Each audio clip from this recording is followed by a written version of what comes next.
Oh, hi. Welcome. I'm Bob Thompson, and I'd like to welcome you to the Philanthropic Planning Program. I'm just listening to a little music this morning, as Karen always wants me to have a prop, because this is the most boring program that Simsbury Community TV has every month. And people ask me, why do you do this crazy thing? I have to share with you really quickly. It happened this morning again. An appointment this morning at 8:30. A viewer 3 years ago said, Bob, I'd like to do more if I could. I'd like to do more if I knew how. Well, she told me this morning that she just got back from Ecuador. 3 years ago, she started a little fund from a Roth IRA that she had and a small annuity. And every month she'd take these two funds, not a lot of money, take these two funds and put it into a donor advised fund. For 2 years now, she's been going down to Ecuador for abused and orphaned children, and said, Bob, I'd like to do more. And she thanked me for a goofy show that we put on 3 or 4 years ago. So that's why we put on this program. Another little footnote here is for you that are silly enough to watch this program every once in a while in between commercials of Red Sox or whoever. You probably saw this in a previous program. I've been told by the women in my life that I have to use this particular Chronicle of Philanthropy for every show, even though it's outdated and so on, because it has women, and you know women have all the power and all the money. So I get the amenities out of the way. I'll get these crazy ear things out of my ears. And we've got to move on rather than talking about local, state, regional, national, international importance of philanthropy. We want to talk about the importance of, obviously, of the community, but the boring subject of philanthropy is very, very important, and that's why we put on the program. Today we've got guests, and we have 3 guests, and we have, a little string ensemble behind our 3 guests that are going to come up and crescendo with some music later on. But we're fortunate enough to have 3 very more important people with the Farmington Valley Symphony Orchestra. And there's Music in the Air is the title of our program. We usually have fun with the title. And the sub is A Jewel in the Valley. So our guests, Mike Malluzzo. Correct. And Philip Janes with 1 L, and Jonathan Brennand. Mike, we're going to start with you.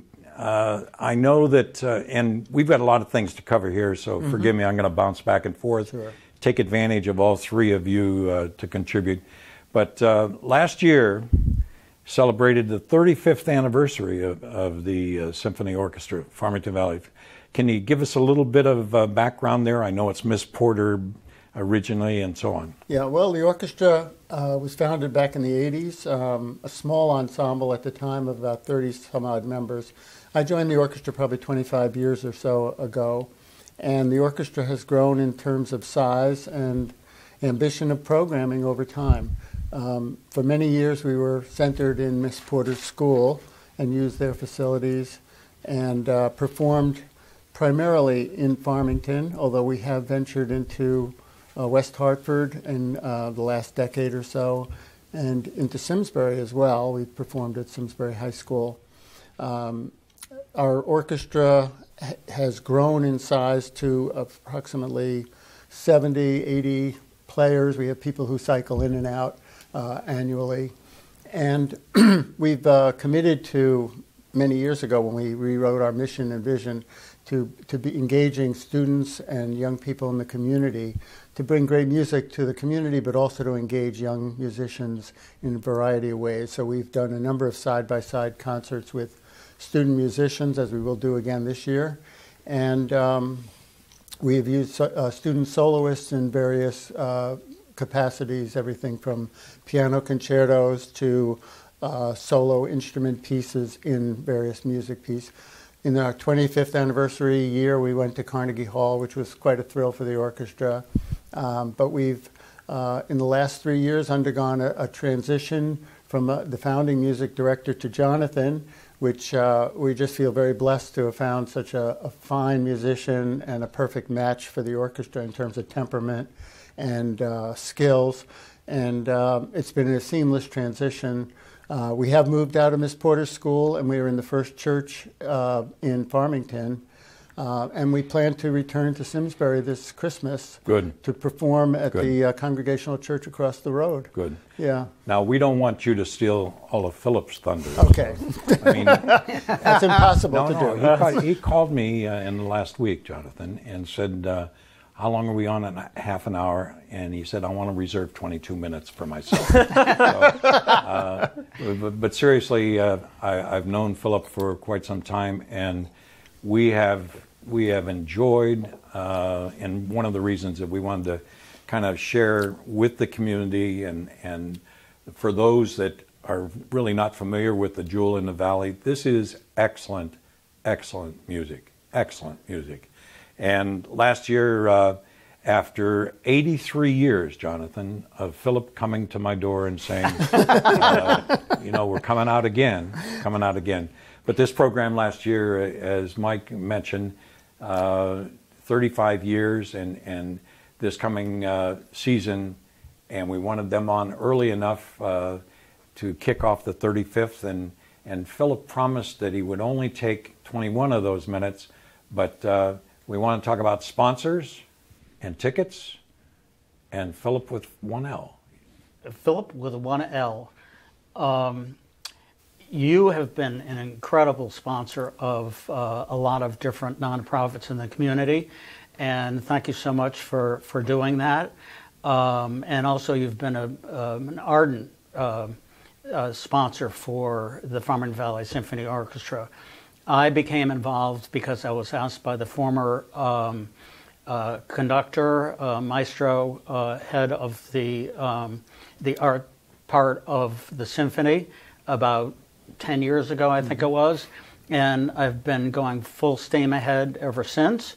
And the reason why is because of the quality of the music, and the quality of the music is there because of the intensity of the artistic direction of people like Jonathan, and also the response by the individual members of the orchestra itself. They are very committed to the music, to each other, to the organization called the Farmington Valley Symphony Orchestra. It's very important. Now, like almost all nonprofits, we depend on volunteers. We depend on people spending their time and efforts and money, and sponsorship to be in your program. Is it too late to be a sponsor in the program? Never too late. Okay, all right. And they can have an ad in the program? That's correct. And in addition to supporting, like other nonprofits, we like those donations and that kind of thing. And website, we want to familiarize people with the website, wonderful website. They can get in FVSO or spell it all out. And it tells you about the history that Mike mentioned, how to participate and so on. Now, little disclosure, and I'm embarrassed by this, but a little disclosure. When I found out after visiting with Mike that I've been working the last week, Jonathan, working on my lips and armature to toughen up my lips for oboe. Now, I understand that you have rehearsals once a week when the season starts on Wednesday, but you also have some openings for... We do. So our orchestra is about 70 to 80 players, and occasionally we'll do a piece that calls for a much larger orchestra. 2 years ago we did some Wagner opera excerpts and a Strauss tone poem, and we had to expand to 5 trumpets and 7 or 8 horns, and so we put a call out for additional musicians. And this year we're opening our season with Mahler 1, which requires triple and quadruple woodwinds. So we're reaching out to the community for additional musicians who want to come in and join us for this Mahler symphony. I was just kidding about the double reed. Clarinet and saxophone way back in the dark ages, but oboe, no. Oboe, no. Oboe and bassoons, that was a little bit out of my reed. But so for these extra performances, you beef up, so to speak, the orchestra, the numbers. Yes, I take a look at the score, and sometimes a composer will specify how many players they want in each section. And a composer like Mahler is very specific on what he wants in each piece. He wants this number of violins, this many cellos, this many flutes and clarinets. And fortunately, we have such a wealth of talent here in the Valley that whenever we put a call out, musicians will come out of the woodwork, or colleagues will say, "Oh, I have a friend who wants to come and play." Now, you draw from primarily the Valley for your musicians, or? I would say sort of central Connecticut. And then we have some players that come as far away as the coast as well. Yeah, Madison, Danbury. One player comes all the way from Waterbury. So we have quite a big draw. But I'd say our core is definitely from the Farmington Valley. Now, occupation-wise, are some of them teachers or professors, or?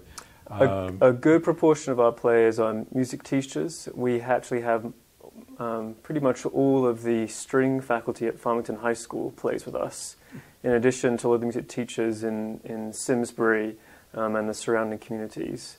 And then the rest are professionals, either in the insurance industry, medical field. We do have some professional musicians as well that play with us in addition to their other musical activities. So it's a very diverse group of players. But one thing that John Eales was so good at when he established FESO was that he maintained such a high musical standard that the orchestra has been able to attract a really high-quality player. And that reputation is still there. I mean, Oh, yes. I shouldn't say this, but we have a couple of clients that are members of your orchestra. And that's when Phil comes, I said, "Well, Phil, I really don't want to talk to you, but I'm forced to. I'm forced to because of our clients are saying, gee, we're passing this out." So when Phil comes to the door, I have to hide what they've already given me. So, and another story out of school, we have clients that we give complimentary tickets to, and they love it. You still doing the outdoor at Miss Porter in the last concert? Yes, we're across the street now. On the green between the library and we're on the church. We were rained out this past year, so we held it inside Porter Memorial. But that's sort of a Farmington tradition, wouldn't you say, is the outdoor concert.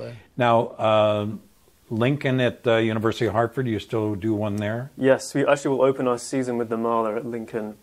That's October 22nd? 22nd. And we'll be joined by the Farmington High School Honors String Orchestra. So I think we'll have about 120 people on the stage for that. Now, how many high schools? You mentioned students that you work with, Mike.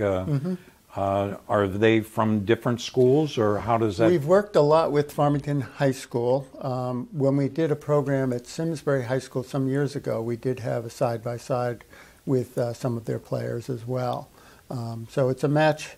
We're just kind of looking at the potential of program of performers from different communities to join the orchestra. So especially if we situate more programs in those communities, how we might engage them. Well, again, it's that volunteer. You know, you've got the busy people. These are busy people in our society today, and when it comes to getting volunteers, when it comes to contributing to organizations that are so great in the community, I'm not going to get into financials, but any nonprofit that we're working with, directly or indirectly, Jonathan, like this example that I mentioned, this morning's appointment, you know, it comes in ebbs and flows and so on. We get a nice gift, a big gift, and then we don't get that for the next 2 or 3 years. It may be from a bequest and a will. It may be from a revocable trust or what have you. It may be from a foundation, a donor-advised fund, as I mentioned before. There are a lot of ways of gifting, and I find that one way of gifting to a group like this is to do it automatically on a monthly basis. Just, if we could send them $25 a month automatically, that goes a long, long way to their expenses. Now, you have brought in some foreign talent. You've brought in some outstanding musicians in the past, and you have to pay for their expenses and so on to bring them here.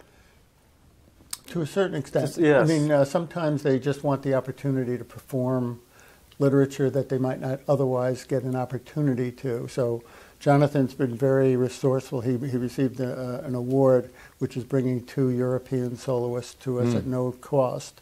Really? Yes. That's great. Yeah. Now, is that a grant kind of thing that... Yeah, it's a foundation called the WISE Foundation, and they initially started back when the Berlin Wall came down to help students come over here to study science, and then it expanded to the arts. Yeah. And so each year they sponsor a number of people to come over here and study. And so I won a conducting award from them a few years ago, and in the process got connected with the foundation, and we, over the course of last year, talked about bringing 2 of their guest artists from Europe to come and play with us. And so they'll be playing with us in January. They'll be doing the Brahms double concerto for cello and orchestra. Wonderful. Yeah. Now, how many programs do you have? 5, 6? About 6 or 7 this year. Jonathan keeps adding to them, which has been wonderful. I mean, he added the Christmas concert this past year, and now this year two Christmas programs, one in Farmington and one in Simsbury. Okay. And brought in some soloists again at very low cost. Our major expense is using the facilities. I mean, we have rental costs of at the church, and then the use of like Lincoln Theater or the University of St. Joseph's or whichever venue we move to. You have one at St. Joseph. I noticed that. Yes. Again. Yeah. I think we maybe two St. concerts Joseph's. there. And as that's well. usually for the facility, for their maintenance and preparation, and people, staff that have to be there at the time. Certainly for the church has been very gracious to us, but there is a charge, and they've Sure. been very nominal in terms of the charge. But those are major expenses, and like you said, revenue sources can change from year to year. We had a business which was a major sponsor for many years, and then they cut back to half that simply because their priorities change, as many companies And you do. feel that. You feel that right away. Your management, your administrative reporting as a board, responsible for the board. And Philip, you're a board member now. This started 36 years ago. Back in, what was it, 1943, you got involved? No, I'm just kidding. Mike's president of the board. You're a board member. How many are on the board? We have, I think at this time, 19. It's a large 19. board. We can be between 18 and 22 is our range. And we've tried to enlist people who are non-players as part of the orchestra, which we've done successfully in the last few years. And we're pleased to have Philip there, who is so connected to the community and is relentless in finding well, he's an funds for icon us. before his time. He's a legend, and if you haven't been to his art studio, you have to be there because, see, I have a fracture. I've had a couple fractures on my arm that was twisted by Philip. But he's very successful at doing that, and Yes, he's been he a is. major And fundraiser for us. He really is a great guy. It's programs like this that are, like I say, a jewel in the valley. And we get people who move here, insurance companies or executives or whatever, and they can live here 10, 15 years and not know about the Farmington Valley Symphony Orchestra. It's like talking to somebody and they haven't been to Wadsworth or they haven't been to Mark Twain House or something like that. But not being mindful or whatever of going to one of your concerts, and once they go to one, they want to come back. That's what I hear from Laura on my staff. She goes to that concert, that last one, every year, and she did say it was rained out. Well, one thing that's very important is that with a full-page ad, we are reaching out into the community as much as we possibly can to let them know how great this orchestra is and how fortunate we are to have somebody like Jonathan as the artistic director. Each person who takes out a full-page ad, each company that takes out a full-page ad receives 24 complimentary tickets to the to each one of the performances throughout the year. It's very important. It's also very important for the personal contact between the person who is on the board and goes and makes the contact with the advertiser. It's great, and more of the people who are involved as advertisers are coming to hear the music, and they're getting with the program, as it were. It's really very rewarding. Now, we talk about funds coming in and so on. Can you give me an example? A big part of your revenue then comes from sponsors. Okay. How about donations in addition to that? We actually had a very good year for donations from members of the orchestra, as well as matching grants from corporations that happen to have those, and then ticket sales. Those are our three primary sources of revenue. Okay. Yeah. And the matching gift, Mike, I'm glad you mentioned that, because we have 5,500 corporations have major matching gifts for charity. And, if I send in $100 and I forget about that, Aetna has a matching or Travelers has a matching and that kind of thing, I double up my money right away. Exactly. And I get a tax deduction on my contribution. We recently had one come in this summer, a substantial one that was great. Starts the year well off. But we really count on these funding sources going forward. A big marketing push this year, we are in the process of redoing our website. As we speak, there's a group that has contributed. They're giving us the services of doing the template for a website. Yeah. And we hope to roll it out in the beginning of October. And we think that we'll be able to use social media as a way to reach more people, to make us better known to those individuals who are new, who don't know us yet. Yeah. And there's a number of strategies for marketing that we have not taken advantage of yet that are technology based, and which are promising to at least get some more people into the fold. Exactly, and to know us. Exactly. And we talk a lot about social media. This website came from a grant from the Greater Hartford Arts Council. Yes. It's called an Ignition Grant. So it's been given to us in various increments to help us with outreach and sort of technology development. And part of it was bringing in a consultant and redesigning our website. So it's been a great sort of new step for us to go on. And it's we talk about social media and the Chronicle of Philanthropy that I subscribe to.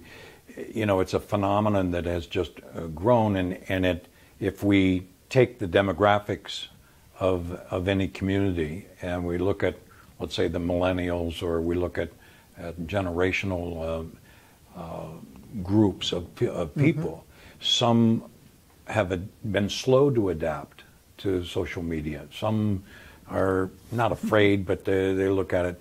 But we look at even political campaigns. Senator Sanders in the fundraising there, his average was $30-some or whatever. But the numbers start to grow. Yeah. So if you have 100 or 200 or 300 people that are contributing, like I said, $10 a month. If you've got the numbers and they get involved and, it comes around, gee, I contributed, I went to a concert.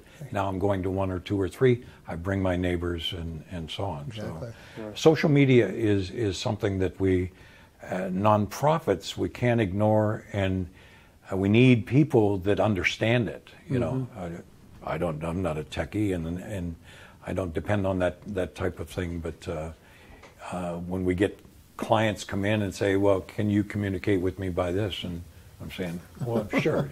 So I go talk to Rob or somebody else in the office, and they do that for you. You know,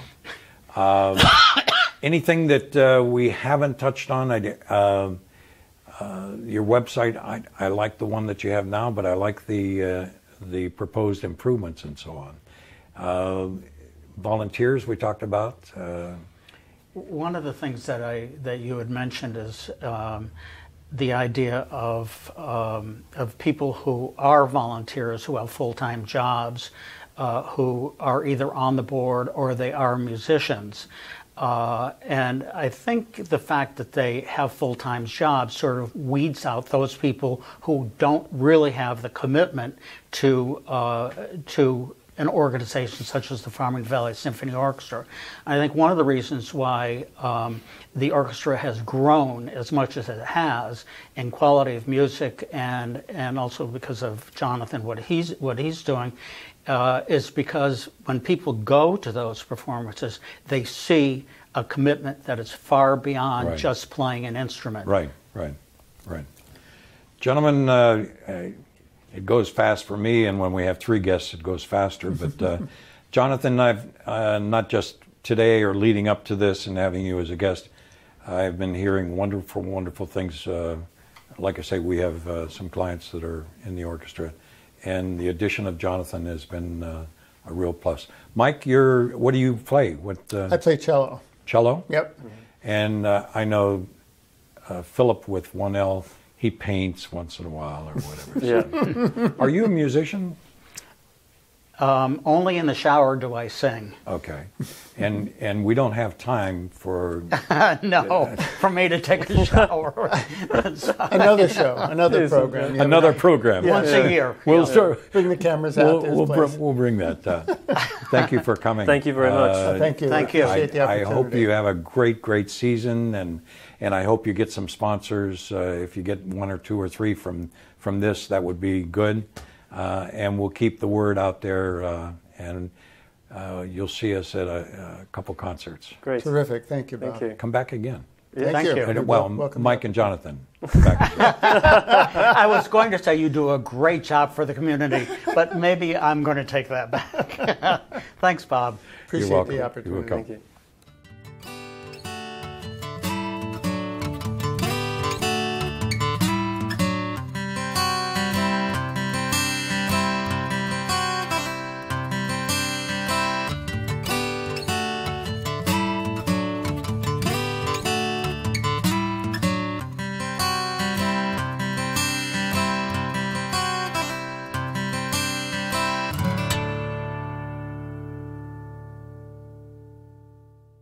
Funding for Simsbury Community Television is provided in part by contributions from viewers like you.